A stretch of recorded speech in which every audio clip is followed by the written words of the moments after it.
નમસ્કાર મિત્રો, good morning, જય શ્રી કૃષ્ણ। આજે એક નવી વાત, નવો વિડીયો, નવા તહેવાર વિશે વાત કરીશું જે દરેકને ખબર છે। મુખ્યત્વે રાજસ્થાનમાં ઉજવાતો રાજસ્થાનીઓ અને મારવાડીઓનો તહેવાર ગણગોર। મારા દરેક વિડીયોને તમે જુઓ છો, લાઈક કરો છો, શેર કરો છો, મારી ચેનલને પણ સબસ્ક્રાઈબ કરો છો। આ વિડીયોને પણ જરૂરથી લાઈક, શેર કરજો, કમેન્ટ કરજો અને મારી ચેનલને સબસ્ક્રાઈબ કરજો એવી આશા રાખું છું। આજે મિત્રો રાજસ્થાનનો જે ગણગોર તહેવાર છે એના વિશે વાત કરીએ કે રાજસ્થાની સંસ્કૃતિ, પરંપરા અને લોકજીવનનો અભિન્ન ભાગ છે આ ગણગોરનો તહેવાર। તે ખાસ કરીને સ્ત્રીઓ દ્વારા ઉત્સાહ, ભક્તિભાવ સાથે ઉજવવામાં આવે છે। આ તહેવારનું વિગતવાર વર્ણન કરીએ મિત્રો તો ગણગોર રાજસ્થાનનો સૌથી રંગબેરંગી અને મહત્વપૂર્ણ તહેવાર છે જે દેવી પાર્વતી એટલે માતા ગૌરી અને ભગવાન શિવ એટલે ઈશ્વર એટલે પ્રભુને સમર્પિત છે। આ તહેવાર વસંત ઋતુ, લાવણી અને વૈવાહિક નિષ્ઠાનું પ્રતીક છે। ગણગોર શબ્દ બે શબ્દોથી બનેલો છે। ગણ એટલે ભગવાન શિવ, ગૌર એટલે દેવી પાર્વતી, જે સૌભાગ્ય, વૈવાહિક આનંદનું પ્રતીક છે, એટલે ગણગોર, શિવ પાર્વતી। તહેવારનો સમયગાળો શું છે, ક્યારે આવે છે, શરૂઆત ક્યારે થાય છે મિત્રો? તો આ તહેવાર ચૈત્ર મહિનાના પ્રથમ દિવસે શરૂ થાય છે। કોઈ ત્રીજથી પણ ચાલુ કરે છે। ગણગોર સામાન્ય રીતે 16 થી 18 દિવસ સુધી ઉજવવામાં આવે છે। આ તહેવાર ચૈત્ર મહિનાના શુક્લ પક્ષની તૃતીયના દિવસે સમાપ્ત થાય છે અને ફાગણ મહિનામાં હોળી પછી મોટાભાગે અંશતઃ ચાલુ કરવામાં આવે છે। મહત્વ અને માન્યતાઓમાં શું છે કે ભાઈ ગણગોરનો તહેવાર મુખ્યત્વે સ્ત્રીઓ દ્વારા ઉજવવામાં આવે છે અને એનું એમના જીવનમાં ખૂબ મહત્વ હોય છે। પરિણીત સ્ત્રીઓ પોતાના પતિનું સુખ, આરોગ્ય અને લાંબી સુખી જિંદગી, લાંબુ આયુષ્ય એના માટે દેવી ગૌરીની પૂજા કરે છે। અપરિણીત યુવતીઓ સારા પતિની પ્રાપ્તિ માટે ઉપવાસ અને પૂજા રાખે છે। એવી માન્યતા છે કે દેવી પાર્વતીએ ભગવાન શિવજીને પતિ તરીકે પ્રાપ્ત કરવા માટે કઠોર તપસ્યા કરી હતી, ત્યારથી આ તહેવાર એમના સન્માનમાં ઉજવવામાં આવે છે। આમ પણ આપણા હિન્દુ ધર્મમાં સ્ત્રીઓ મુખ્યત્વે પોતાના પતિ માટે ખૂબ પ્રાર્થના કરતી હોય છે। એમના સારા આરોગ્ય, સારા આયુષ્ય માટે હંમેશા માતા પાર્વતીની નાનપણથી જ પૂજા કરતી આવી છે। એમાં તહેવાર ખૂબ ભાગ ભજવે છે। એની પૌરાણિક કથા અનુસાર મિત્રો, એક વખત ભગવાન શિવજી, દેવી પાર્વતી અને નારદ મુનિ પૃથ્વી પર ભ્રમણ કરી રહ્યા હતા। એક ગામમાં ગરીબ મહિલાઓએ એમના સન્માનમાં ફળ અને ફૂલ અર્પણ કર્યા। આથી પ્રસન્ન થઈને દેવી પાર્વતીએ એમના પર સુહાગ રસ છાંટીને એમને અખંડ સૌભાગ્યનું વરદાન આપ્યું। ત્યારબાદ ધનિક મહિલાઓ પણ પૂજા માટે આવી। ભગવાન શિવે પૂછ્યું, એમને શું વરદાન આપશો? કારણ કે બધો રસ્તો ગરીબ મહિલાઓને આપી દીધો, સુહાગ રસ। ત્યારે દેવી પાર્વતીએ પોતાની આંગળી ચીરીને એના પર પોતાના રક્તના ટીપા છાંટ્યા ધનિક મહિલાઓ પર અને એમને પણ અખંડ સૌભાગ્યવતીનો આશીર્વાદ આપ્યો। આ પછી દેવી પાર્વતીએ નદી કિનારે સ્નાન કરી રેતીનું શિવલિંગ બનાવી એની પૂજા અર્ચના કરી, જેથી પ્રસન્ન થઈ ભગવાન શિવે તૃતીયાના દિવસે પોતાની પત્ની પાર્વતીને વરદાન આપ્યું કે આ દિવસે જે પણ પરિણીત સ્ત્રી એમની પૂજા કરશે એમને અખંડ સૌભાગ્યની પ્રાપ્તિ થશે। હવે એની ઉજવણી અને પૂજા વિધિમાં શું આવે છે?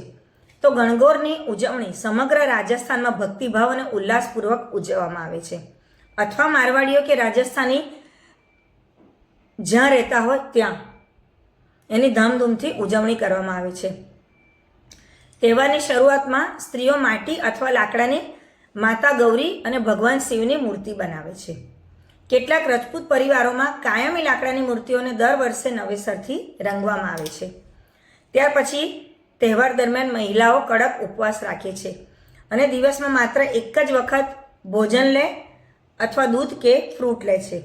વહેલી સવારે ઉઠી તળાવ, નદી સરોવર પર જઈને તાજું પાણી અને દુર્વા, જે ગણપતિને આપણે પૂજન કરીએ, દુર્વા એક પ્રકારનું ઘાસ આવે છે, તે લાવી મૂર્તિ પર અભિષેક કરે છે. સ્ત્રીઓ 1-2 દિવસ અગાઉ એમના હાથ પર મહેંદી અથવા અલતોથી સરસ સુંદર ડિઝાઇન બનાવે છે. પછી મૂર્તિઓને નવા વસ્ત્ર અને દાગીનાથી શણગારે છે. માતા પાર્વતીની મૂર્તિને ખૂબ જ સુહાગના શણગાર કરે છે. નવા વસ્ત્ર અર્પણ કરે છે. નવી માળાઓ, સિંદૂર વગેરેથી એમની પૂજા અર્ચના કરે છે. પછી હોળીના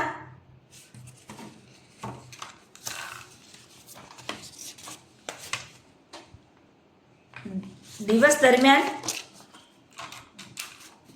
એ લોકોએ જે હોળી પૂજન કરીને માતાજી હોળી માતા પાસે, ભગવાન વિષ્ણુ પાસે જે પ્રાર્થના કરી હોય એના મુજબ પણ ત્યાર પછી આવતો આ તહેવાર કે ભાઈ ગણગોર, એટલે હોળીના 7મના દિવસે છોકરીઓ ગુડલિયા નામનું ગીત ગાતી હતી પહેલાં, અને માથા પર છિદ્રવાળો માટીનો ઘડો લઈ ફરે છે ગોળ ગોળ, જેમાં દીવો પ્રગટાવેલો હોય, અને તેઓ આ દરમિયાન ભેટ સોગાદ પણ એકત્રિત કરે છે. સિંજારા એટલે કે પરિણીત સ્ત્રીઓ એમના માતા પિતા તરફથી ને સિંજારા નામની ભેટ મોકલવામાં આવે છે એમના સાસરે, જેમાં કપડાં, ઘરેણાં, મેકઅપની સામાન અને મીઠાઈ હોય છે. પછી શોભાયાત્રા અને સમાપન કેવી રીતે થાય? તો તહેવારની પરાકાષ્ઠા છેલ્લા 3 દિવસોમાં વધુ હોય છે કે ભાઈ અંતિમ દિવસે માતા ગૌરી અને શિવની સુંદર રીતે સજાવેલી મૂર્તિને પરિણીત સ્ત્રીઓ પોતાના માથા પર મૂકીને એક ભવ્ય શોભાયાત્રા કાઢવામાં આવે છે. આ યાત્રામાં બેન્ડ બાજા, ઘોડા, રથ અને લોક કલાકારની ટોળીઓ પણ ભાગ લે છે. સ્ત્રીઓ પરંપરા ગીત ગાય છે. એમની રાજસ્થાની પરંપરા અનુસાર ગીતો ગાય છે, જેમાં ગૌરીના સસરાઈ ગાયાના પ્રસંગનું વર્ણન હોય છે. ત્યાર પછી યાત્રા તળાવ કે કૂવા અથવા જળાશય, પિછોલા સરોવર મોટાભાગે ઉદયપુર છે, ત્યાં પહોંચે અને મૂર્તિઓનું વિસર્જન કરવામાં આવે છે. આ રીતે તહેવારની સમાપ્તિ થાય છે. વિવિધ શહેરોમાં ઉજવણી કેવી રીતે થાય? તો રાજસ્થાનના વિવિધ શહેરોમાં ગણગોરની ઉજવણી એક પોતાની ખાસિયત હોય છે કે ભાઈ જયપુર, અહીંથી ગણગોર શોભાયાત્રા વિશ્વ વિખ્યાત છે, કે જે સિટી પેલેસના જનાની દેવોડીથી શરૂ થઈ ત્રિપોલિયા બજાર, છોટી ચોપાર, ગણગોર બજાર થઈને તળકટોરા સુધી જાય છે. આ દિવસે ખાસ મીઠાઈ એટલે કે ઘેવર ખાવાનું ખૂબ મહત્વ હોય છે. અને શારીરિક વિજ્ઞાન પ્રમાણે વાત કરીએ તો ઘેવર ખાવાથી શરીરનો પિત્ત પ્રકોપ શાંત થાય છે અને ઘી શરીરમાં જાય, તેથી ગરમીના દિવસો ચાલુ થવાથી એમાં ઠંડક પણ મળે છે. ઉદયપુરની વાત કરીએ તો અહીંયા ગણગોર ઘાટ પર પિછોલા સરોવરમાં નૌકા વિહાર કરીને મૂર્તિઓનું વિસર્જન કરવામાં આવે છે. આ સમયે આતશબાજીનું પણ આયોજન કરવામાં આવે છે. જોધપુરમાં ઢીંગા ગવર તરીકે ઉજવાય છે, જે માત્ર ગૌરી માતાની મૂર્તિ સ્થાપના કરવામાં આવે છે અને સ્ત્રીઓ લાકડી લઈ રાત્રે રસ્તા ઉપર નીકળે છે. પછી બિકાનેરમાં લોટિયાનો મેળો ભરાય છે, જેમાં યુવતીઓ ચાંદીના લોટા લઈને ગીત ગાય છે. પ્રસાદ, ગણગોર માતાને ચડાવેલો પ્રસાદ ફક્ત સ્ત્રીઓ જ ગ્રહણ કરે છે, પુરુષો નહીં.